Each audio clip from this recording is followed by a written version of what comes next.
স্বাগতম প্রকৃতির কোলাজে, যেখানে প্রকৃতির প্রতিটি সুর গল্পের মধ্য দিয়ে রঙিন হয়। আজও এর ব্যতিক্রম নয়। বাংলার গ্রাম অঞ্চলে বর্ষার মৌসুমে বৃষ্টির প্রথম ফোঁটা যখন মাটি ছুঁয়ে যায়, যখন ধানক্ষেত সবুজে মুখর হয় এবং যখন খাল বিল পুকুরে নতুন পানির আগমন ঘটে, ঠিক তখন একটি ক্ষুদ্র প্রাণী তার গানে প্রকৃতিকে মাতিয়ে তোলে, যার নাম কোকিল ব্যাঙ বা কমন স্ক্যাটারিং ফ্রগ।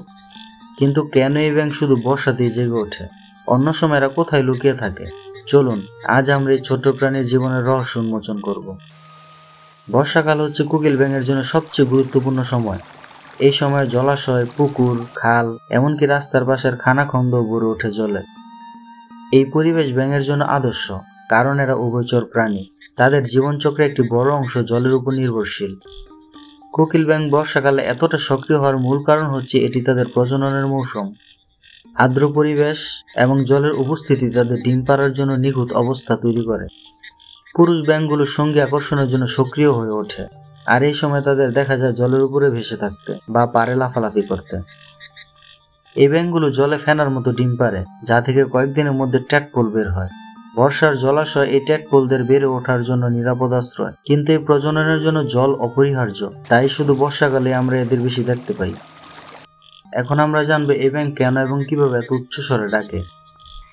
এই ব্যাঙের ডাক বইয়ের ভাষায় কু কু বা ঘ্যাঙুর ঘ্যাঙুরের মতো আওয়াজ, যা ছোট, তীক্ষ্ণ এবং পুনরাবৃত্তিমূল্য শব্দ। এই শব্দ তৈরি হয় শুধু পুরুষ ব্যাঙের গলার কাছে থাকা একটি বিশেষ অঙ্গ, যাকে বলা হয় ভোকাল স্যাক বা কণ্ঠথলি। যখন ব্যাঙ ডাকে তখন এই থলি বাতাসে ভরে ফুলে ওঠে, অনেকটা বেলুনের মতো।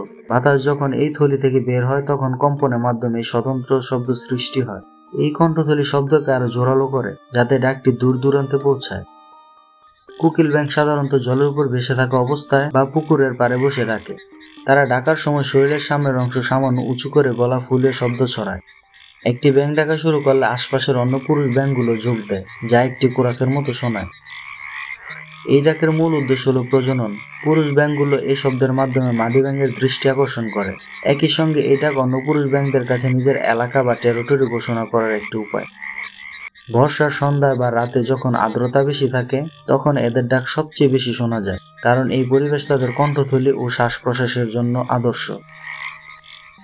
এই ডাক শুধু ব্যাঙের জীবনচক্রের অংশ নয়, বরং বর্ষার প্রকৃতির একটি অবিচ্ছেদ্য সুর, যা গ্রাম বাংলার রাতকে মুখরিত করে। এখন আমরা জানবো বর্ষার শেষে কেন এরা হারিয়ে যায়। বর্ষা শেষ হলে পুকুর শুকিয়ে যায়, ধান ক্ষেতের জল নেমে যায়। তাহলে কোকিল ব্যাঙ কোথায় যায়? এরা কি অদৃশ্য হয়ে যায়, না এরা আসলে লুকিয়ে থাকে প্রকৃতির অসাধারণ কৌশলে? শুষ্ক মৌসুমে কোকিল ব্যাঙ একটি বিশেষ অবস্থায় চলে যায়, যাকে বলা হয় অ্যাস্টিভেশন বা গ্রীষ্মকালীন নিষ্ক্রিয়তা। এই সময় তারা মাটির নিচে স্যাঁতসেঁতে জায়গায়, যেমন পুকুরের তলার কাদায় বা গাছের শিকড়ের ফাঁকে গর্ত খুঁড়ে লুকিয়ে থাকে। তাদের শরীরের বিপাক প্রক্রিয়া ধীর হয়ে যায়, যা তাদের পানি ও শক্তি সংরক্ষণ করতে সাহায্য করে। এই অবস্থায় তারা প্রায় কোনো নড়াচড়া করে না এবং খাদ্য গ্রহণও বন্ধ করে দেয়। তাদের শরীরের সঞ্চিত চর্বি এই সময় তাদের বাঁচিয়ে রাখে। এই কারণে শুষ্ক মৌসুমে আমরা এদের দেখতে পাই না। এখন আমরা জানবো এরা কখন কি খায়, মানে বর্ষাকালে এদের খাবার কি এবং বর্ষার পর যখন লুকিয়ে থাকে তখন তাদের খাবারের তালিকায় কি। বর্ষাকালে এরা পোকামাকড়, কীটপতঙ্গ খেয়ে বেঁচে থাকে, কিন্তু শুষ্ক মৌসুমে যখন তারা এস্টিভেশনে থাকে তখন তারা কোনো খাদ্য গ্রহণ করে না। এই অবিশ্বাস্য অভিযোজন তাদের প্রকৃতির কঠিন পরিস্থিতিতেও টিকে থাকার ক্ষমতা দেয়। বর্ষার প্রথম বৃষ্টির সঙ্গে সঙ্গে যখন মাটি আর্দ্র হয়, কোকিল ব্যাঙ তাদের গর্ত থেকে বেরিয়ে আসে। এটি যেন প্রকৃতির ঘড়ির কাঁটা। বৃষ্টি এলে তারা জেগে ওঠে, আবার জীবন শুরু করে। কোকিল ব্যাঙ শুধু বর্ষার সঙ্গী নয়, এরা প্রকৃতির ভারসাম্যের একটি গুরুত্বপূর্ণ অংশ। এরা পোকামাকড় খেয়ে কৃষকের ফসল রক্ষা করে এবং ট্যাডপোল হিসেবে জলজ উদ্ভিদ নিয়ন্ত্রণে সাহায্য করে। কিন্তু জলাশয় শুকিয়ে যাওয়া, দূষণ আর জলবায়ু পরিবর্তনে এদের জীবনকে হুমকির মুখে ফেলেছে। কোকিল ব্যাঙের গল্প আমাদের মনে করিয়ে দেয় প্রকৃতির প্রতিটি প্রাণী যতই ছোট হোক না কেন, এক একটি বড় গল্পের অংশ। তাদের বাঁচিয়ে রাখা মানে আমাদের বর্ষার সুর, আমাদের প্রকৃতিকে বাঁচিয়ে রাখা। প্রিয় দর্শক, প্রকৃতির কোলাজ এই পর্বে আমরা কোকিল ব্যাঙের অজানা জীবনের গল্প তুলে ধরেছি।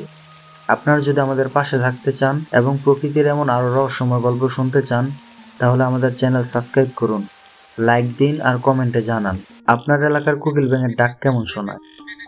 প্রকৃতিকে ভালোবাসুন। পরবর্তীতে আবারও দেখা হবে প্রকৃতির কোলাজের সঙ্গে। আল্লাহ হাফেজ।